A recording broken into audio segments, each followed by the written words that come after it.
നമസ്കാരം, ന്യൂസ് ടൈമിലേക്ക് സ്വാഗതം. ഞാൻ വർഷ മോഹൻ. നോക്കാം ഇന്നത്തെ പ്രധാന തലക്കെട്ടുകൾ. തിരുവനന്തപുരം മെഡിക്കൽ കോളേജിലെ ശസ്ത്രക്രിയ ഉപകരണം കാണാതായതിൽ ഡോക്ടർ ഹാരിസ് ചിറക്കൽ ഇന്ന് DMEക്ക് വിശദീകരണം നൽകും. ഉപകരണം കാണാതായിട്ടില്ലെന്നും മാറ്റിവെച്ചതാണെന്നും ആവർത്തിക്കുമെന്ന് സൂചന. ദേശീയ ചലച്ചിത്ര പുരസ്കാര നിർണയത്തിനെതിരെ തുറന്നടിച്ച് നടി ഉർവശി. തന്നെയും വിജയരാഘവനെയും സഹതാരങ്ങളായി തിരഞ്ഞെടുത്തതിന് മാനദണ്ഡം ജൂറി വ്യക്തമാക്കണമെന്നും ഉർവശി. പട്ടികജാതി പട്ടിക വിഭാഗങ്ങൾക്കും സ്ത്രീകൾക്കും സിനിമയെടുക്കാൻ വെറുതെ പണം നൽകുന്നു എന്ന് അടൂർ. പുറത്തുവന്നത് ഫ്യൂഡൽ ചിന്താഗതിയെന്ന് സംവിധായകൻ ഡോക്ടർ ബിജു. അസ്ഥിക്കൂടങ്ങൾ കണ്ടെത്തിയ ചേർത്തല പള്ളിപ്പുറത്തെ വീട്ടിൽ പ്രതി സെബാസ്റ്റ്യനുമായി 2.25 ഏക്കറിലെ ചതുപ്പിൽ വീണ്ടും തെളിവെടുപ്പ്. വീടിന്റെ തറ പൊളിച്ച് പരിശോധിക്കാനും സാധ്യത. ദേശീയ വിദ്യാഭ്യാസ നയത്തിലെ മൾട്ടിപ്പിൾ എൻട്രി എക്സിറ്റ് സംവിധാനം നടപ്പിലാക്കി ഡൽഹി സർവകലാശാല. ഇന്ത്യ-ഇംഗ്ലണ്ട് അവസാന ടെസ്റ്റ് 35 റൺസ് എടുത്താൽ ഇംഗ്ലണ്ടിനെ ജയിക്കാം. 4 വിക്കറ്റ് വീഴ്ത്തിയാൽ ഇന്ത്യക്ക് വിജയം ഉറപ്പിക്കാം. വാർത്തകൾ വിശദമായി. തിരുവനന്തപുരം മെഡിക്കൽ കോളേജിലെ യൂറോളജി വിഭാഗത്തിലെ ഉപകരണം കാണാതായെന്ന ആരോപണത്തിൽ ഡോക്ടർ ഹാരിസ് ചിറക്കൽ ഇന്ന് DMEക്ക് വിശദീകരണം നൽകും. 2 ദിവസത്തെ അവധിക്ക് ശേഷം ഡോക്ടർ ഹാരിസ് ഇന്ന് ജോലിയിൽ തിരികെ പ്രവേശിക്കും. അന്വേഷണവുമായി പൂർണ്ണമായി സഹകരിക്കുമെന്ന് ഡോക്ടർ ഹാരിസ് വ്യക്തമാക്കി. യൂറോളജി വിഭാഗത്തിലെ മോസിലോസ്കോപ്പ് എന്ന ഉപകരണം കാണാതായതിൽ അന്വേഷണം വേണമെന്ന് വിദഗ്ധ സമിതി നിർദ്ദേശിച്ചിരുന്നു. ദേശീയ ചലച്ചിത്ര പുരസ്കാരത്തിന്റെ മാനദണ്ഡം എന്താണെന്ന് വ്യക്തമാക്കണമെന്ന് നടി ഉർവശി. വിജയരാഘവനെ മികച്ച സഹനടനായും തന്നെ മികച്ച സഹനടിയായും തിരഞ്ഞെടുത്തതിന്റെ മാനദണ്ഡം ജൂറി വ്യക്തമാക്കണം.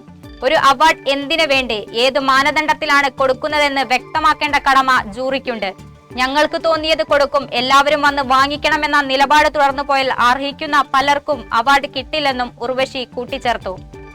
പട്ടികജാതി പട്ടികവർഗ വിഭാഗങ്ങൾക്കും സ്ത്രീകൾക്കും സിനിമയെടുക്കാൻ വെറുതെ പണം നൽകരുതെന്ന് സംവിധായകൻ അടൂർ ഗോപാലകൃഷ്ണന്റെ പരാമർശം വിവാദത്തിൽ. അടൂരിന്റെ ഫ്യൂഡൽ ചിന്താഗതിയാണ് പുറത്തുവരുന്നതെന്ന് സംവിധായകൻ ഡോക്ടർ ബിജു പറഞ്ഞു. അടൂരിനെ പോലുള്ളവർ കൂടുതൽ സാമൂഹ്യ ബോധ്യത്തോടെ പെരുമാറണം. പട്ടിക വിഭാഗക്കാർക്കും വനിതകൾക്കും മാത്രം പരിശീലനം എന്തിനാണ്, ഇവർ കഴിവില്ലാത്തവരാണ് എന്ന ബോധ്യത്തിൽ നിന്നാണ് അടൂരിന്റെ വാക്കുകൾ. മറ്റാർക്കുമില്ലാത്ത ഓഡിറ്റിംഗ് ഈ വിഭാഗങ്ങൾക്ക് മാത്രം എന്തിനാണ്? അവകാശപ്പെട്ട സഹായമാണ് സർക്കാർ നൽകുന്നത്. അത് ദയാവായ്പ് ആണെന്ന മാനസിക നില മാറണമെന്നും ഡോക്ടർ ബിജു കൂട്ടിച്ചേർത്തു. ചേർത്തലയിലെ തിരോധാന കേസുകളിലെ പ്രതി സെബാസ്റ്റ്യന്റെ വീടിനുള്ളിൽ മൃതദേഹമെന്ന് സംശയം. പുതുതായി ഗ്രാനൈറ്റ് പാകിയ മുറിയുടെ തറ തുറന്നു പരിശോധിക്കും. ഭൂമിക്കടിയിലെ അസ്ഥി സാന്നിധ്യം യന്ത്രസഹായത്തോടെ കണ്ടെത്താനാണ് നീക്കം. ഇതിനായി ഗ്രൗണ്ട് പെനട്രേറ്റിംഗ് റഡാർ എത്തിക്കും. 2.5 ഏക്കർ പുരയിടത്തിൽ വ്യാപക പരിശോധന നടത്തും. കണ്ടെടുത്ത മൃതദേഹാവശിഷ്ടങ്ങളുമായി ബന്ധപ്പെട്ട നിർണായക DNA ഫലങ്ങൾ 2 ദിവസത്തിനകം ലഭിക്കും. ബിന്ദു, പത്മനാഭൻ, ഐഷ, ജൈനമ്മ എന്നിവരുടെ ബന്ധുക്കളുടെ സാമ്പിളുകളും ശേഖരിച്ചിരുന്നു. ഡൽഹി സർവകലാശാല ദേശീയ വിദ്യാഭ്യാസ നയത്തിലെ മൾട്ടിപ്പിൾ എൻട്രി എക്സിറ്റ് സംവിധാനം നടപ്പിലാക്കി.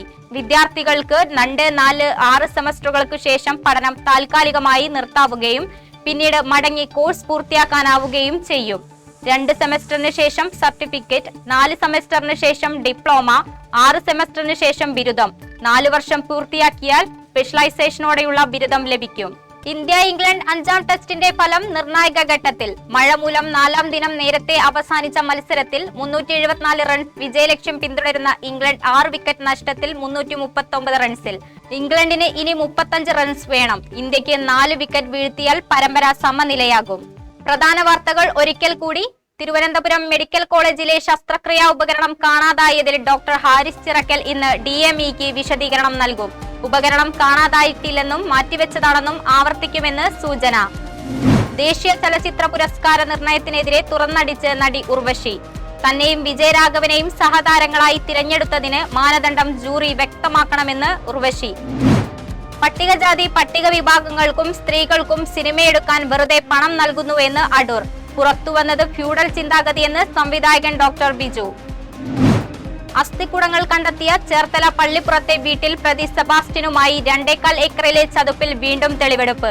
വീടിന്റെ തറ പൊളിച്ച് പരിശോധിക്കാനും സാധ്യത. ദേശീയ വിദ്യാഭ്യാസ നയത്തിലെ മൾട്ടിപ്പിൾ എൻട്രി എക്സിറ്റ് സംവിധാനം നടപ്പിലാക്കി ഡൽഹി സർവകലാശാല. ഇന്ത്യ-ഇംഗ്ലണ്ട് അവസാന ടെസ്റ്റ് 35 റൺസ് എടുത്താൽ ഇംഗ്ലണ്ടിനെ ജയിക്കാം. 4 വിക്കറ്റ് വീഴ്ത്തിയാൽ ഇന്ത്യക്ക് വിജയം ഉറപ്പിക്കാം. ഇതോടുകൂടി ഇന്നത്തെ വാർത്തകൾ അവസാനിക്കുന്നു. നന്ദി, നമസ്കാരം.